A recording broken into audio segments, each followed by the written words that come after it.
Pompeii की घटनाएं आमतौर पर 79 ईस्वी में माउंट वेसुवियस के विस्फोट के आसपास की विनाशकारी घटनाओं की श्रृंखला को संदर्भित करती है, जिसके कारण रोमन शहर पोम्पेई के साथ-साथ हरकुलेनियम, ओफ्लोटिस और स्टेबिया जैसे पड़ोसी शहरों का विनाश और संरक्षण हुआ।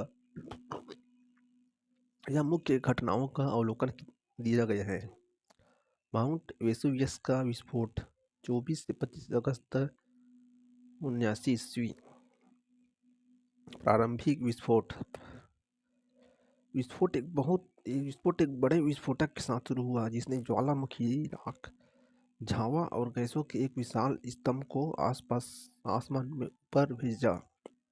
विस्फोट इतना शक्तिशाली था कि वह समतापमंडल तक पहुंच गए और पोम्पेई और आसपास के क्षेत्र में मलबा बरसने लगा। राख और झावा गिरना। कुछ ही घंटों में ज्वालामुखी, राख और झावा गिरने लगी, जिससे शहर ढह गया और लोगों के लिए देखना या सांस लेना मुश्किल हो गया। कई लोगों ने भागने का प्रयास किया, लेकिन घनी राख और अंधेरों ने भ्रम और अराजकता पैदा कर दी। ये पोम्पेई का चित्र, मतलब जो राख तो लग रहा है।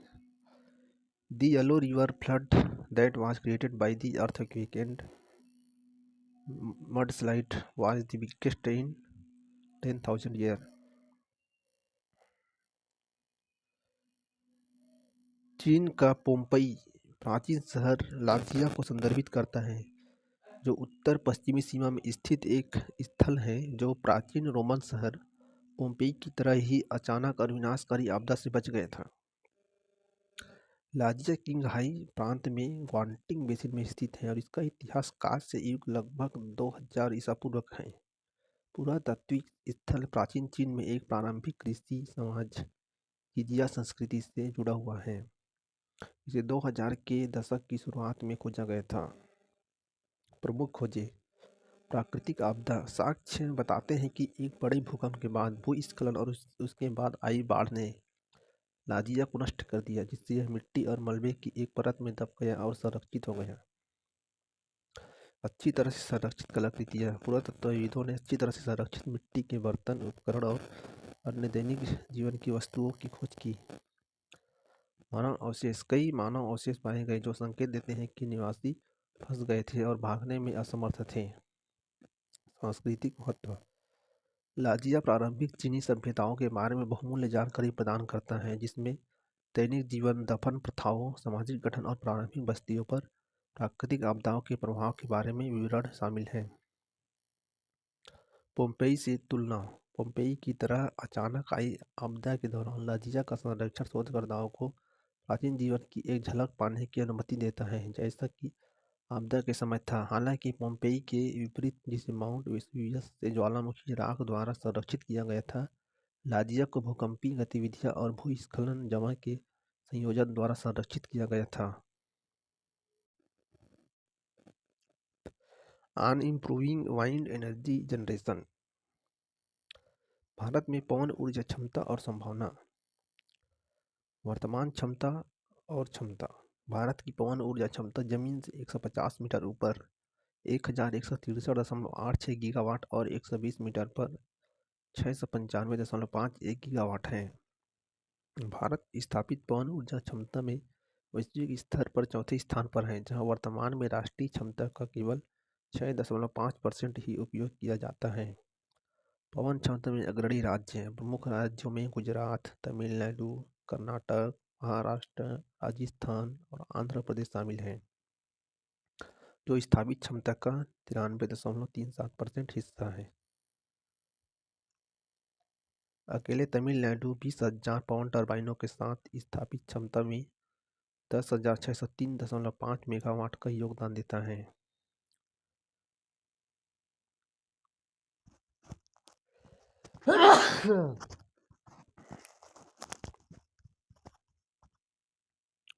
पवन टर्बाइनों का रखरखाव और पुनः शक्तिकरण और नवीनीकरण। पुनः शक्तिकरण में पुराने टर्बाइनों, आमतौर पर 2 मेगावाट इज ग्रेटर देन को नए उच्च क्षमता वाले मॉडल से बदलना शामिल है। जिससे उत्पादन क्षमता वृद्धि होती है। नवीनीकरण में परिचालन जीवन को बढ़ाने और उत्पादन बढ़ाने के लिए ऊंचाई समायोजन, ब्लेड परिवर्तन या गियर बॉक्स अपडेट शामिल हो सकते हैं। पुराने टरबाइनों का जीवन स्तर प्रथाओं में परिचालन मानकों को बनाए रखने के लिए सुरक्षा उन्नयन शामिल हैं, जो समय के साथ विश्वसनीयता और बेहतर प्रदर्शन सुनिश्चित करता है। नीति विकास, MNRI की 2016 नीति और 2030 पुनः सशक्तिकरण नीति इन प्रयासों को मानकीकृत करने और समय देने के लिए तैयार की गई थी। राष्ट्रीय पवन ऊर्जा संस्थान के अनुसार 2 मेगावाट क्षमता से कम टरबाइनों के लिए पुनः सशक्तिकरण क्षमता 25.4 गीगावाट है। वर्तमान रिपावरिंग नीति से जुड़े मुद्दे और उपयोग की चिंताएं। पहले, भूमि और बुनियादी ढांचे की आवश्यकता। नई उच्च क्षमता वाले टरबाइनों के लिए अधिक भूमि, जैसे 2.5 मेगावाट टरबाइनों के लिए 5 एकड़ की आवश्यकता होती है और उन्नत बुनियादी ढांचों की आवश्यकता होती है। अतिरिक्त बुनियादी ढांचे जैसे सब स्टेशन में अक्सर देरी होती है, जैसे कि तमिलनाडु के अरल वेमोजी में देखा गया। बैंकिंग नीति की सीमाएं। तमिलनाडु में 2018 के बाद स्थापित टरबाइनों की बैंकिंग सुविधा तक पहुंच नहीं है, जिससे वित्तीय व्यवहार्यता प्रभावित होती है। रिपावर किए गए टरबाइनों को नए इंस्टॉलेशन के रूप में माना जाता है। वित्तीय व्यवहार्यता और उद्योग प्रतिक्रिया। वित्तीय व्यवहार्यता और उद्योग प्रतिक्रिया। कई उद्योग हितधारकों को लगता है कि वर्तमान नीति वित्तीय रूप से लाभकारी नहीं है और रिपावरिंग को पर्याप्त रूप से प्रोत्साहित नहीं करता। आगे की राह। वित्तीय व्यवहार्यता के लिए नीति समायोजन। निवेश को प्रोत्साहित करने के लिए नीतियों को पुनर्शक्तिकरण, नवीनीकरण परियोजनाओं के लिए प्रोत्साहन को बढ़ावा देना आवश्यक है। भूमि आवंटन, ऊर्जा बैंकिंग की बुनियादी ढांचे के समर्थन जैसे मुद्दों को संबोधित करने से अधिक भागीदारी आकर्षित हो सकता है। पवन ऊर्जा उपयोग को अधिकतम करना। छोटे टरबाइनों को पुनर्शक्तिकरण करने से पीक सीजन के दौरान पवन ऊर्जा योगदान में 25% की वृद्धि हो सकती है, जिससे नवीनीकरण ऊर्जा लक्ष्य को बढ़ावा मिलेगा। यदि उचित समर्थन प्रदान किया जाए तो तमिलनाडु 7,000 मेगावाट से अधिक पुनर्शक्तिकरण क्षमता के साथ राष्ट्रीय नवीनीकरण लक्ष्य को पूरा करने में अग्रणी हो सकता है। Declining health spending risk SDG गोल। LIC और LMIC में सरकारी स्वास्थ्य व्यय, हाल के रुझान और चुनौतियाँ। स्वास्थ्य व्यय पर पृष्ठभूमि। निम्न आय वाले देशों LIC और निम्न मध्यम आय वाले देशों LMIC में सरकारी स्वास्थ्य व्यय में हाल के रुझान महामारी के बाद चिंताजनक गिरावट दिखाते हैं, खासकर 2030 सतत विकास लक्ष्यों SDG की सीमा के करीब आने पर। अध्ययन का आधार। विश्व बैंक के एक अध्ययन ने 63 LIC और LMIC में 2019 से 2023 तक स्वास्थ्य व्यय के रुझानों का विश्लेषण किया। इनकी तुलना महामारी से पहले के पैटर्न 2015 से 2019 से की। मुख्य भाग। महामारी के दौरान शुरुआती उछाल के बाद गिरावट। महामारी प्रतिक्रिया। कोविड-19 के दौरान शुरुआती स्वास्थ्य व्यय में उछाल आया, लेकिन बाद में इसमें गिरावट आई, जिससे स्वास्थ्य संबंधी सतत विकास लक्ष्यों के लिए गति बनाए रखने में चुनौतियां पैदा हुई। स्थायी कटौती। ये कटौती, जिन्हें कभी अस्थायी माना जाता था, अब स्थायी प्रतीत होती हैं। स्वास्थ्य में हिस्सेदारी और प्रति व्यक्ति वृद्धि में गिरावट। बजटीय प्राथमिकताओं में बदलाव, जैसे सामान्य सरकारी व्यय बढ़ा, LIC और LMIC में स्वास्थ्य की आवंटित हिस्सेदारी में कमी आई। LIC में गंभीर प्रभाव। LIC में स्वास्थ्य वित्त पोषण न्यूनतम बना हुआ है और बाहरी सहायता पर बहुत अधिक निर्भर है। देश विशिष्ट चिंताएं। भारत का स्वास्थ्य बजट में घटता हिस्सा। महामारी के चरम के बाद से भारत का सरकारी स्वास्थ्य व्यय प्रति व्यक्ति कम हो गया है। बजट में स्वास्थ्य का हिस्सा 2% वित्त वर्ष 2018 से गिरकर महामारी के बाद 1.75 से 1.85 रह गया है। भविष्य में कटौती के लिए वैश्विक अनुमान। भारत सहित 23 देशों में IMF के अनुमानों से संकेत मिलता है कि 2023 से 2029 तक सरकारी बजट कम हो सकता है, जिससे स्वास्थ्य व्यय को बनाए रखने के लिए कठिन समझौते करने पड़ेंगे। विकास दर और व्यय का हिस्सा। वार्षिक वृद्धि दर में गिरावट। 2019 से 23 से LIC ने वास्तविक प्रति व्यक्ति स्वास्थ्य व्यय में केवल 0.4% वार्षिक वृद्धि दिखाई, जबकि 2015 से 2019 में 4.2% की वृद्धि दर थी। LMIC में इसी तरह की मंदी देखी गई। स्वास्थ्य के लिए बजट में कम हिस्सेदारी। LIC में सरकारी बजट में स्वास्थ्य की हिस्सेदारी 2021 में घटकर 5.6% हो गई है और LMIC में 2023 तक 6.5% हो जाएगी। आगे की राह। सरकारी बजट में स्वास्थ्य को प्राथमिकता देना। LIC और LMIC के राष्ट्रीय बजट में स्वास्थ्य को प्राथमिकता देनी चाहिए, खासकर तब जब बाहरी सहायता टिकाऊ न हो। अभिनव वित्त पोषण समाधान। अंतर्राष्ट्रीय समर्थन और संसाधनों का लाभ उठाना। यथार्थवादी स्वास्थ्य व्यय लक्ष्य निर्धारित करना। Can India get rich before growing older. Bharat का जनसांख्यिकी लाभांश और आगे की चुनौतियाँ। जनसांख्यिकी लाभांश अवधारणा भारत की बड़ी कामकाजी आयु वाली आबादी को लंबे समय से विकास का लाभ माना जाता रहा है, जिससे संभावित आर्थिक विस्तार संभव है। घटती प्रजनन दर। भारत की कुल प्रजनन दर TFR अनुमान से कहीं ज़्यादा तेजी से गिर रहा है, जो अगले दशक में कामकाजी आयु वाले आबादी में संभावित गिरावट का संकेत है। स्थिरता की चिंताएं। जनसांख्यिकी लाभांश, जिसे कभी शाश्वत माना जाता था, अब अल्पकालीन अवसर बनने का खतरा बन गया है। मध्यम आय जाल जोखिम। श्रम शक्ति में ठहराव। भारत की श्रम शक्ति कम उत्पादकता वाले क्षेत्रों, विशेष रूप से कृषि में केंद्रित है, जिसमें कृषि रोजगार में केवल मामूली कमी उदाहरण के लिए के बाद 63 से 46% है। बेरोजगारी और अल्प रोजगार। उच्च बेरोजगारी बनी हुई है क्योंकि लोग प्रतियोगी परीक्षाओं की तैयारी जारी रखते हैं या कम वेतन वाली नौकरियों में बने रहते हैं। अंतर्राष्ट्रीय तुलना। उदारीकरण के बाद चीन ने श्रम परिवर्तन ने लाखों लोगों को उच्च उत्पादकता वाले क्षेत्रों में स्थानांतरित कर दिया है, जिससे 30 वर्षों में कृषि रोजगार में 32% की कमी आई। विनिर्माण में चुनौतियाँ। विनिर्माण का महत्व। विनिर्माण विशेष रूप से श्रम गहन उद्योग सेवा क्षेत्र की तुलना में अधिक रोजगार उत्पन्न करते हैं। वर्तमान ठहराव। भारत के विनिर्माण क्षेत्र को नियामक बाधाओं, उच्च टैरिफ और भूमि उपयोग प्रतिबंधों सहित बाधाओं का सामना करना पड़ रहा है। अंतर्राष्ट्रीय तुलना। केवल 3% वियतनामी निर्माताओं को नियामक मुद्दों का सामना करना पड़ रहा है, जबकि भारतीय निर्माताओं में यह 17% है। विनिर्माण विकास में बाधाएं। नियामक बाधाएं, परमिट, लाइसेंसिंग और भूमि अधिग्रहण प्रक्रियाएं भारतीय निर्माताओं के लिए चुनौतीपूर्ण है। टैरिफ और व्यापार समझौते। उच्च टैरिफ भारतीय निर्माताओं के लिए इनपुट लागत बढ़ाते हैं, जिससे प्रतिस्पर्धा कम होती है। यूके और EU के साथ लंबित मुक्त व्यापार समझौते FTA बाजार तक पहुंच बढ़ा सकते हैं। श्रम और भूमि विनियामक। प्रतिबंधात्मक श्रम कानून और सीमित भूमि उपयोग नीतियाँ विनिर्माण लागत को बढ़ाती हैं और विकास में बाधा डालती हैं। आगे की राह। कारोबारी माहौल को बेहतर बनाए। व्यापार करने में आसानी। व्यापार लाइसेंसिंग, भूमि तक पहुंच और विनियामक ढांचे को सुव्यवस्थित करने से प्रवेश बाधाएं कम होगी।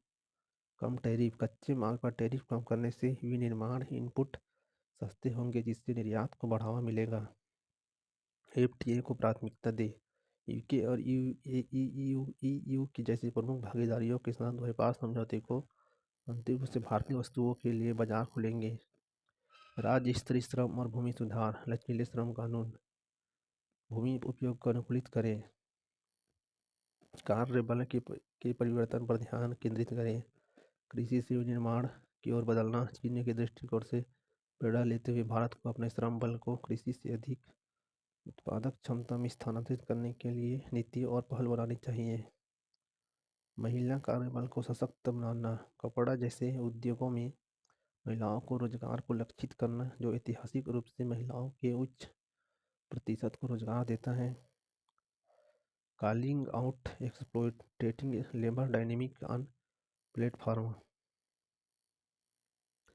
भारत में गिग वर्कर्स की अवधारणा तेजी से विकसित हो रही है और हाल ही में एक उल्लेखनीय विकास दिवाली त्योहार के दौरान महिला गिग वर्कर्स द्वारा आयोजित एक डिजिटल हड़ताल है। गिग और प्लेटफार्म सेवा वर्कर्स यूनियन के नेतृत्व में इस हड़ताल ने गिग अर्थव्यवस्था के भीतर शोषण कर श्रम प्रथाओं की ओर ध्यान आकर्षित किया। विशेष रूप से महिला गिग वर्कर्स के सामने वाली चुनौतियों पर ध्यान केंद्रित किया गया। मुख्य भाग गिग अर्थव्यवस्था में शोषण श्रमिकों के खर्च पर रियायती सेवाएं गिग वर्कर्स का तर्क है कि त्योहारों के दौरान प्लेटफॉर्म कंपनियों द्वारा ही दी जाने वाली छूट उनकी आय में कटौती करती हैं, जिससे शोषणकारी स्थितियां पैदा होती हैं। निष्पक्ष प्रथाओं का लाभ स्टार्टअप, जिन्हें अक्सर रोजगार पैदा करने के लिए जाना जाता है, वे गिग वर्कर्स का शोषण करके तेजी से बढ़ते हैं, जो स्थायी लाभ पर न्यूनतम जोर देते हुए उद्यम पूंजी द्वारा समर्थित होता है। Fair work India rating 2024 report.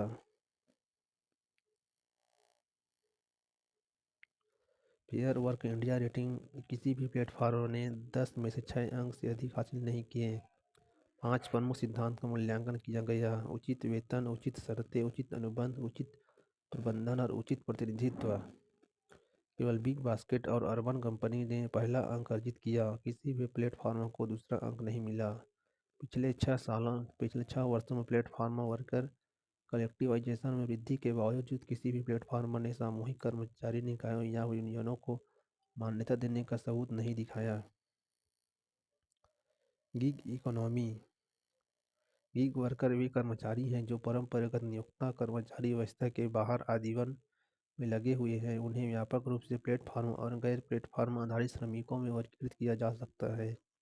Platform worker वे होते हैं जिनका काम ऑनलाइन सॉफ्टवेयर, ऐप या डिजिटल प्लेटफॉर्म पर आधारित होता है, जबकि गैर प्लेटफॉर्म गिग वर्कर्स आमतौर पर कैजुअल वेज वर्कर और पारंपरिक क्षेत्रों में आने ओन अकाउंट वर्कर होते हैं, जो पार्ट टाइम या फुल टाइम काम करते हैं। Who is gig workers?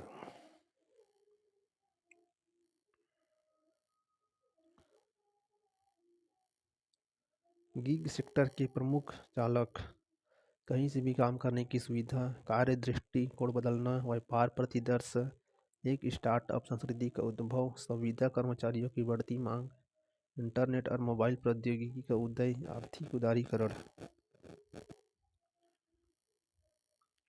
उन्नत कानूनी ढांचा: सरकार को गिग वर्कर्स के लिए उचित वेतन, सामाजिक सुरक्षा और बुनियादी अधिकार सुनिश्चित करने वाले कानून पेश करना चाहिए। नीतियों में डेटा गोपनीयता को संबोधित किया जाना चाहिए। श्रम संघों में महिलाओं के प्रतिनिधित्व को मजबूत करना। GIPSW जैसे महिलाओं के नेतृत्व वाले यूनियनों को सशक्त बनाना, बेहतर कामकाजी परिस्थितियों पर बातचीत करने और गिग वर्कर्स महिलाओं के सामने आने वाली अनूठी चुनौतियों का समाधान करने में मदद कर सकता है। जागरूकता और शिक्षा अभियान: गिग वर्कर्स की वास्तविकताओं के बारे में जानना, अंतर्राष्ट्रीय एकजुटता का निर्माण। गिग वर्कर्स के बीच वैश्विक सहयोग और एकजुटता श्रम अधिकारियों के लिए आंदोलन को मजबूत कर सकता है और दुनिया भर में नैतिक गिग वर्कर्स के लिए मानक स्थापित करने में मदद कर सकती है।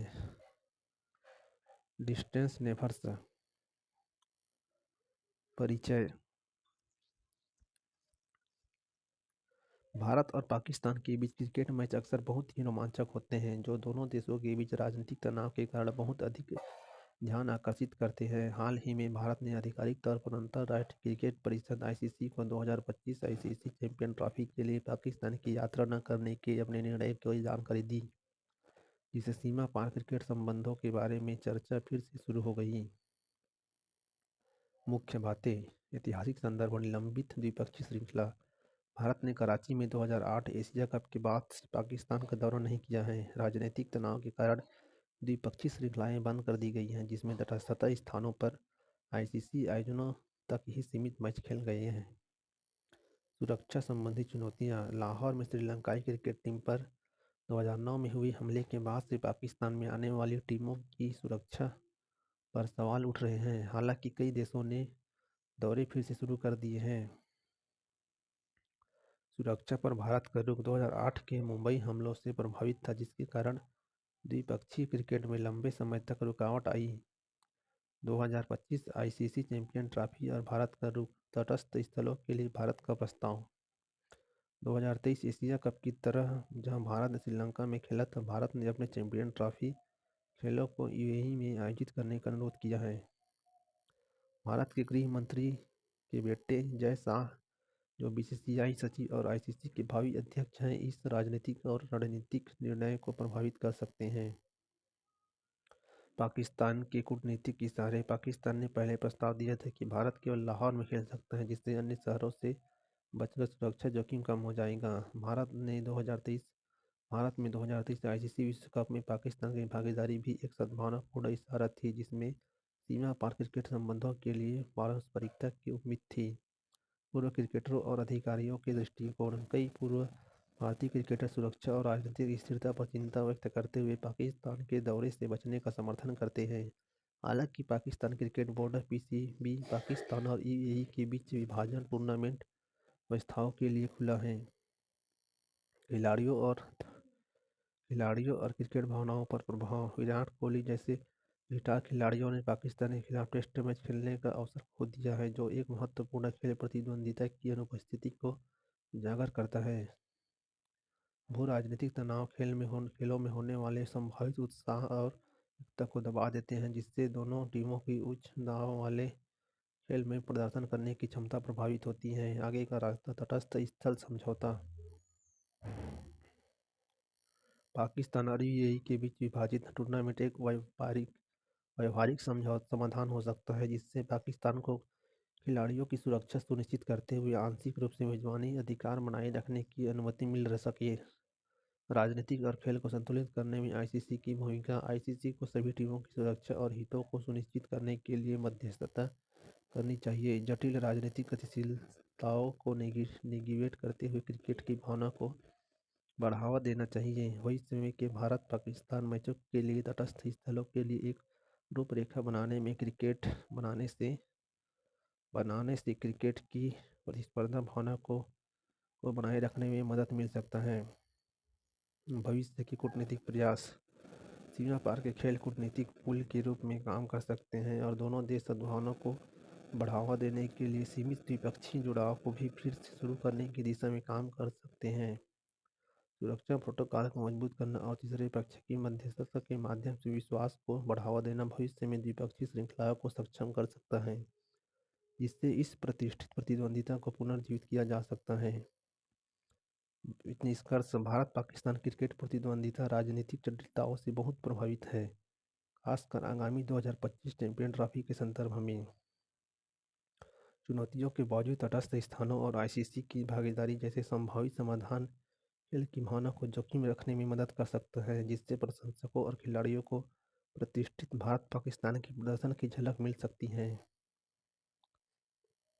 इन अलीगढ़ मुस्लिम यूनिवर्सिटी और minority institute (CGI) leads Supreme Court bench to rule today।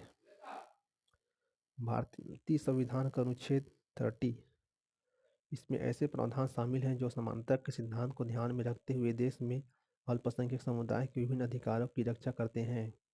अनुच्छेद 30(1) कहता है कि सभी अल्पसंख्यकों को, चाहे वे धर्म या भाषा पर आधारित हो, अपनी मनपसंद के शैक्षणिक संस्थान स्थापित करने और उनका प्रशासन करने का अधिकार होगा।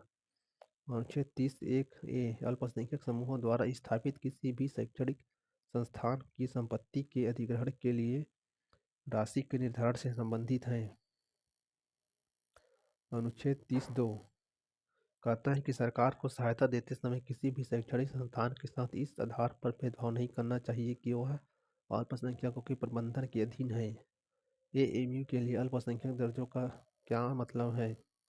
संविधान का अनुच्छेद 15(5) अल्पसंख्यक शैक्षणिक संस्थाओं को अनुसूचित जाति एससी और अनुसूचित जनजाति एसटी के लिए सीटें आरक्षित करने से छूट देता है।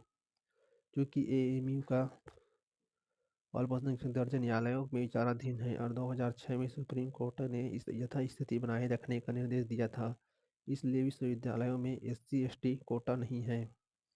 अगर सुप्रीम कोर्ट एएमयू को अल्पसंख्यक संस्थान घोषित करता है एएमयू को एससी, एसटी, ओबीसी, ईडब्ल्यूएस समूह के लिए सीटें आरक्षित नहीं करनी होगी, लेकिन वह मुसलमानों के लिए संभावित रूप से 50% या उससे अधिक सीटें आरक्षित कर सकती हैं। विश्वविद्यालय का प्रशासनिक ढांचा अपने मौजूदा व्यवस्था से अलग होगा, जिसमें एक विविध कार्यकारी परिषद शामिल है और इसमें एक अलग प्रवेश प्रक्रिया होगी। केंद्र और एएमयू की दलीलें। सेंट स्टीफंस कॉलेज की मिसाल। सुप्रीम कोर्ट ने 1992 में दिल्ली के सेंट स्टीफंस कॉलेज के अल्पसंख्यक दर्जे को मान्यता दी थी, जिसमें 50% तक ईसाई छात्रों को प्रवेश देने और खुद को स्वायत्त रूप से संचालित करने के उसके अधिकार की पुष्टि की गई थी। केंद्र की दलील। केंद्र ने सेंट स्टीफंस को एएमयू से अलग करते हुए कहा कि सेंट स्टीफंस की स्थापना निजी तौर पर की गई थी, जबकि एएमयू संसद के एक अधिनियम द्वारा बनाया गया था और इसे लगातार सरकारी धन प्राप्त होता रहता है। केंद्र ने दलील दी कि एएमयू को एक राष्ट्रीय संस्थान के रूप में अपनी धर्मनिरपेक्ष नींव को बनाए रखना चाहिए और किसी एक समुदाय के हित को प्राथमिकता नहीं देना चाहिए। केंद्र और एएमयू की दलीलें। एएमयू ने तर्क दिया कि कुछ कोटा से छूट देने से